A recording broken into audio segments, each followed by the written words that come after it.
L'optimisme règne dans ce centre commercial de Bedford près d'Halifax. We're starting to see more customers come back. La majorité de la cinquantaine de commerces sont rouverts et selon l'administration, les clients sont de retour. Les règles sanitaires varient d'un commerce à l'autre.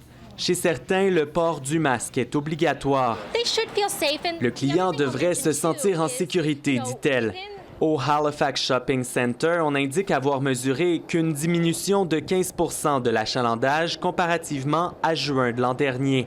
Signe que les habitués de centres commerciaux ont bel et bien recommencé le lèche-vitrine. Certains clients ont néanmoins remarqué des changements dans leurs habitudes. Online shopping, ça venu de plus en plus pour moi, dans mes habitudes. Je trouve que le centre d'achat est trop de personnes. I think there's fear, so the experience has changed. Like, it's completely different. Cette dernière raconte avoir ressenti de la peur chez des clients, ce qui change complètement les interactions sociales du magasinage. Pour cet anthropologue, le contexte de pandémie irait jusqu'à remettre en doute la raison d'être des centres commerciaux. En fait, le design des centres d'achat est fait pour retenir le client dans l'espace aussi longtemps que possible.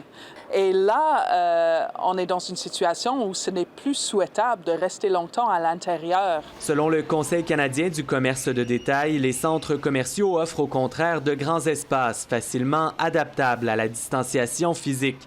On aurait donc dû assister à leur réouverture beaucoup plus rapidement. Je crois qu'il y avait une opportunité pour les centres d'achat de dire, écoutez, nous, on peut mieux gérer le trafic, on peut mieux gérer les flots, on peut contrôler aux portes, on est grand, on a de la distance, on peut mettre du trafic. Chose certaine, les temps sont durs pour plusieurs grandes bannières. David Stee ferme plus de 80 magasins au Canada. Le groupe Aldo s'est placé à l'abri de ses créanciers. Même chose pour Redmans. La liste est longue. Selon le porte-parole des détaillants au Canada, la situation ne serait pas aussi catastrophique si les grands centres commerciaux avaient été plus flexibles. Ils s'adressent directement à eux pour réclamer des changements. Vous chargez des prix de fou pour les loyers, bien, il va falloir partager le risque parce que là, vous allez vous retrouver avec des espaces vides.